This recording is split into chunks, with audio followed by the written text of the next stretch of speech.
নমস্কার, আপনারা দেখছেন দ্য ইন্ডিয়ান ইনফরমেটিভ চ্যানেল। শুরু করছি আজকের আবার একটি নতুন ভিডিও নিয়ে। আজকের ভিডিওটা মূলত ভারতীয় নৌবাহিনীর প্রজেক্ট 18 ডেস্ট্রয়ার নিয়ে। এবং ইতিপূর্বে আপনারা বিভিন্ন রকম সমাজ মাধ্যমে বা ইউটিউব চ্যানেলে আপনারা দেখেছেন যে প্রজেক্ট 18 যে ডেস্ট্রয়ার, সেই ডেস্ট্রয়ার নিয়ে বিভিন্ন রকম কথা অলরেডি শুরু হয়ে গেছে। তো যে খবরগুলো আরেকটু ডিটেলসে আনার কথা সেগুলো কিন্তু আমি আমার এই চ্যানেলের মাধ্যমে তুলে ধরছি। তো প্রজেক্ট 18 ডেস্ট্রয়ার, এই ডেস্ট্রয়ারটি কার্যত ভারতীয় নৌবাহিনীর কিন্তু যারা ভারতের শত্রু তাদের কিন্তু চিন্তায় কপালে চিন্তার ভাঁজ পড়বে। কেন ভাঁজ পড়বে? তার কারণ এই যুদ্ধের জাহাজটি কার্যত একটি বিস্ট, অর্থাৎ এই যুদ্ধের জাহাজটি শুধু ধ্বংসলীলা চালাবে তাই নয়, এক একটি যুদ্ধের জাহাজ ভারতকে রক্ষা করবে, অর্থাৎ ভারতীয় সীমান্তকে রক্ষা করবে। তো কি এই যুদ্ধের জাহাজে আছে, তো এটি জানার জন্য ভিডিওটি শেষ পর্যন্ত দেখুন।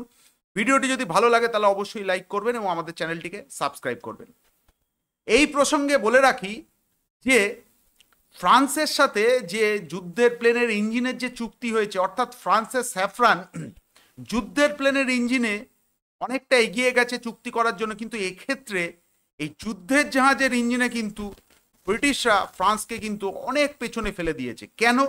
তার কারণ এই প্রজেক্ট 18 ডেস্ট্রয়ারে কিন্তু ব্রিটিশ ইঞ্জিন বসতে চলেছে, অর্থাৎ ব্রিটিশ রোলস রয়েসের যে MT-30 ইঞ্জিন সেটি বসতে চলেছে এবং এটি এতটাই পাওয়ারফুল।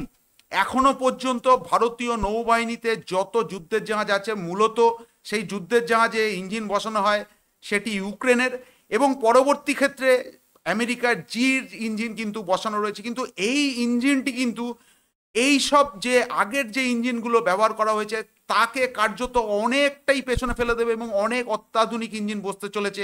কি এমন আছে এই প্রজেক্ট 18 ডেস্ট্রয়ারে যা শত্রুর কপালে চিন্তার ভাঁজ পড়বে? প্রথমেই বলে রাখি যে এই যুদ্ধের জাহাজটি যে নিজেকে প্রোটেকশন করবে তা না, এটি ভারতকে প্রোটেকশন করবে। কেন? তার কারণ হচ্ছে আপনারা জানেন যে ভারতীয় নৌবাহিনীর যে প্রজেক্ট 18 নেক্সট জেনারেশন ডেস্ট্রয়ার হতে চলেছে, এই ডেস্ট্রয়ারগুলো যে আগের যে ডেস্ট্রয়ার সেগুলোর ওজন কিন্তু 8,500 টনের, খুব বেশি নয়, 8,500 টনের। তো এই 8,500 টনের এক একটা যে বিশাখাপত্তনম ক্লাস ডেস্ট্রয়ার সেগুলোই শত্রুর কিন্তু কালঘাম ছুটিয়ে দিতে বাধ্য। কিন্তু এই যুদ্ধের জাহাজটি যে নেক্সট জেনারেশন ডেস্ট্রয়ার হতে চলেছে তার ওজন হতে চলেছে 14,000 টন। অতএব আপনারা বুঝতে পারছেন যে এটা কত বড় একটি ডেস্ট্রয়ার হতে চলেছে। তো কি এমন আছে এই ডেস্ট্রয়ারে যেটা আগের ডেস্ট্রয়ারের থেকে অনেকাংশেই একে আলাদা করে দিচ্ছে? প্রথমত বলে রাখি, ভারতীয় নৌবাহিনীর যে ডেস্ট্রয়ারগুলো এই মুহূর্তে রয়েছে স্টেল ডেস্ট্রয়ার, তাতে মডার্ন MF স্টার রেডার, যেটা ইসরায়েলি MF স্টার রেডার বসানো রয়েছে। এই যুদ্ধের জাহাজে কিন্তু MF স্টার রেডার বসানো থাকবে, কিন্তু এর যে রেঞ্জ, এটি MF স্টারের অ্যাডভান্স ভার্সন, যার রেঞ্জ এখনো পর্যন্ত জানা যায়নি। কিন্তু বিভিন্ন রকম যারা সামরিক প্রতিরক্ষা মহলে খবর উঠছে যে এই MF স্টারের রেঞ্জ কিন্তু 600 কিলোমিটার, যা কিন্তু বিশ্বের কোনো ডেস্ট্রয়ার বা কোনো এয়ারক্রাফট ক্যারিয়ারের পর্যন্ত এত উচ্চ ক্ষমতা সম্পন্ন যে রেডার সেগুলো কিন্তু ইনস্টল করা নেই। কিন্তু এই MF স্টার তো রয়েছেই, তো আরও কি রয়েছে? যেটা রয়েছে সেটি হচ্ছে মডার্ন যুদ্ধের ক্ষেত্রে আমেরিকা ছাড়া বিশ্বের কোনো দেশের যুদ্ধের জাহাজে এই ফ্যাসিলিটি নেই। সেটি হচ্ছে BMD, অর্থাৎ ব্যালিস্টিক মিসাইল ডিফেন্স সিস্টেম। এবং ব্যালিস্টিক মিসাইল ডিফেন্স সিস্টেমটি কিন্তু কার্যত মোড় ঘুরিয়ে দিচ্ছে এই যুদ্ধের জাহাজে। এই ব্যালিস্টিক মিসাইল ডিফেন্স সিস্টেমটা কি? আপনারা জানেন যে ব্যালিস্টিক মিসাইলকে কার্যত ধ্বংস করা কিন্তু খুব কঠিন ব্যাপার। কিন্তু এই ব্যালিস্টিক মিসাইল ডিফেন্স সিস্টেম আমাদের কাছে রয়েছে, আমাদের কাছে অ্যাড রয়েছে, এছাড়া পৃথ্বী 2 রয়েছে। কিন্তু এই ব্যালিস্টিক মিসাইল ডিফেন্স সিস্টেমের যে নেভেল ভার্সন সেটা ভারত অনেক আগেই তৈরি করে ফেলেছে। কিন্তু এই ব্যালিস্টিক মিসাইল ডিফেন্স সিস্টেম এই যুদ্ধের জাহাজে কিন্তু ইনস্টল করছে। অর্থাৎ এই ইনস্টল করার সাথে সাথে এই যুদ্ধের জাহাজ শুধু নিজেকে রক্ষা করছে না, এই যুদ্ধের জাহাজ আমাদের দেশ অর্থাৎ ভারতকে রক্ষা করছে। অর্থাৎ শত্রুর কোনো যদি ব্যালিস্টিক মিসাইল ভারতের দিকে ধাবিত হয় তবে এই যুদ্ধের জাহাজ থেকে ব্যালিস্টিক মিসাইল ডিফেন্স সেই যে কোনো আপনার ব্যালিস্টিক মিসাইলকে আকাশেই ধ্বংস করে দেবে।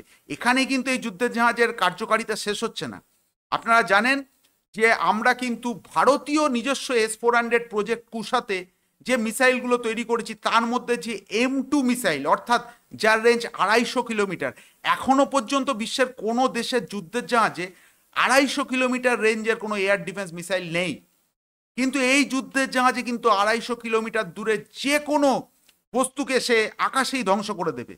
তারপরে তারপরে যেটি আসছে সেটি হচ্ছে এমআরস্যাম অর্থাৎ বারাক 8, যেটা কিনা আমাদের আগের ডেস্ট্রয়ার বা যে কোনো ফ্রিগেটে বসানো রয়েছে, তার রেঞ্জ কিন্তু 100 কিলোমিটার। অতএব আপনারা বুঝতে পারছেন বিভিন্ন লেয়ার অনুযায়ী কিন্তু এই যুদ্ধের জাহাজটিকে তৈরি করা হচ্ছে। কিন্তু এটা তো গেল ডিফেন্সিভ মানে ক্যাপাবিলিটি, কিন্তু অফেন্সিভ ক্যাপাবিলিটি কি থাকবে? এখানে যে 144খানা ভার্টিক্যাল লঞ্চ সিস্টেম রয়েছে, তার মধ্যে অফেন্সিভ যে ক্যাপাবিলিটি রয়েছে তার মধ্যে আপনারা জানেন ব্রহ্মস্ত্র একদম ইনস্টল করা থাকবে, যেটা ব্রহ্মস ইয়ার, যার রেঞ্জ 800 কিলোমিটার। এই 800 কিলোমিটার শুধু ব্রহ্মস থাকছে না, এর মধ্যে থাকছে ভারতের হাইপারসনিক ক্রুজ মিসাইল, যেটার রেঞ্জ প্রায় 1500 থেকে 2000 কিলোমিটার। এছাড়া আরেকটি প্রভিশন রয়েছে, সেটি হচ্ছে নির্ভয় ক্লাসের মিসাইল, যেটি হচ্ছে subsonic land attack cruise missile, সেগুলোও কিন্তু এই যুদ্ধের জাহাজে ইনস্টল করা থাকছে।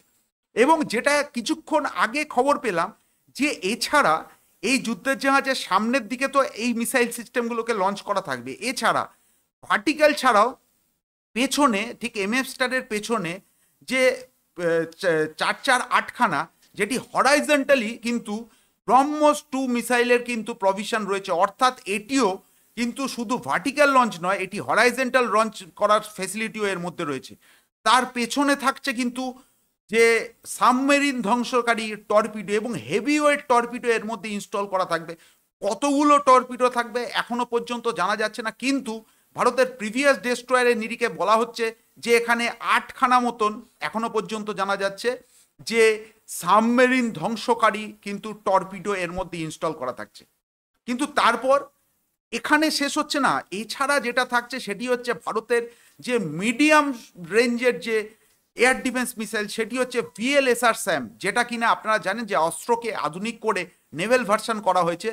তার রেঞ্জ কিন্তু 50 কিলোমিটার। এরপরে স্টেজে আসছে আরও আধুনিক, এরপরে যেটি আসছে এটি হচ্ছে ভি সরাট। এই ভি সরাটের রেঞ্জ কিন্তু 15 কিলোমিটার। এটি মূলত টার্গেট করবে কোনো অ্যাটাক হেলিকপ্টার বা কোনো শর্ট রেঞ্জ ক্রুজ মিসাইল, যেগুলো কিনা সি স্কিমিং ক্রুজ মিসাইল, এছাড়া দূরপাল্লার যে কোনো রকম ড্রোনকে কিন্তু সে আকাশেই ধ্বংস করে দেবে। সর্বশেষে আসছে ভার্গবাস্ত্র, যেটা কিনা আপনারা জানেন যে ভারতের একটি বেসরকারি কোম্পানি, সেটি হচ্ছে সাগর ডিফেন্স। সেই সাগর ডিফেন্স কিন্তু অলরেডি ভার্গবাস্ত্র তৈরি করেছে, যার রেঞ্জ কিন্তু 4 থেকে 5 কিলোমিটার। শর্ট রেঞ্জের এয়ার ডিফেন্স মিসাইল কিন্তু খুব কার্যকারী, তার কারণ যে বর্তমানে ছোট ছোট ড্রোন কিন্তু একটি যুদ্ধের জাহাজকে বড় রকমের ক্ষয়ক্ষতি না করলেও বেশ কিছুটা ড্যামেজ করে দিতে পারে সমুদ্রে, এবং এগুলো এত মাত্রায় আসে যে কার্যত একটি দুটিও যদি যুদ্ধের জাহাজের মধ্যে এটি পড়ে, তবে সামগ্রিকভাবে কিছু জায়গায় কিন্তু ড্যামেজ করে দিতে পারবে। তাকে রক্ষা করার জন্য এখানে কিন্তু ভার্গবাস্ত্র রয়েছে, যার রেঞ্জ 4 থেকে 5 কিলোমিটার। অতএব আপনারা বুঝতে পারছেন যে কি পরিমাণ যে একটি টোটালি একটি প্যাকেজ হয়ে আসছে। আর এই এক একটি যুদ্ধের জাহাজ, যেটা কিনা আপনারা জানেন যে কোনো এয়ারক্রাফট ক্যারিয়ারকে যখন তারা সমুদ্রে যায়, তাকে সিকিউরিটি দেওয়ার জন্য বিভিন্ন রকম ফ্রিগেট, ডেস্ট্রয়ার বা সাবমেরিন থাকে, কিন্তু এই একটি যুদ্ধের জাহাজ এক একটি এয়ারক্রাফট ক্যারিয়ারকে কিন্তু যখন সমুদ্রে যাবে তাকে প্রোটেকশন দেওয়ার জন্য যথেষ্ট। এবং এটি একটি নয়, ভারত শোনা যাচ্ছে প্রায় 8 থেকে 10খানা এই ধরনের যুদ্ধের জাহাজ তৈরি করছে। অলরেডি ম্যাসগাঁও ডক তারা এই ধরনের সমস্ত কিছু ইনফ্রাস্ট্রাকচার করে রেখে দিয়েছে এবং তারা আলাদা একটি জায়গা করে রেখেছে, যারা চাইছে যে খুব তাড়াতাড়ি ভারত সরকার যেন এই যুদ্ধের জাহাজের অর্ডার দেয়। 4 থেকে 5 বছরের মধ্যে এই যুদ্ধের জাহাজ ভারতীয় নৌবাহিনীর হাতে তুলে দেবে। অতএব বুঝতেই পারছেন যে এক একটি যুদ্ধের জাহাজ কি হতে চলেছে। তো আগামী দিনে কেন বলছি এটি শুধুমাত্র চীন বা পাকিস্তান নয়, আমেরিকার মতন দেশের কাছেও কিন্তু এটি একটি ভয়ঙ্কর রূপ নিতে চলেছে। তো আজকের ভিডিওটা এর বেশি আমি বলবো না, তার কারণ আরো অনেক ডিটেলস আসছে আগামী দিনে ভিডিওতে, এই বিষয়ে আপনাদের সামনে আলোচনা করব। তো ভিডিওটা এখানেই শেষ করছি। ভিডিওটি কেমন লাগলো অবশ্যই কমেন্টস করে জানাবেন। ভিডিওটি শেষ পর্যন্ত দেখার জন্য ধন্যবাদ। জয় হিন্দ।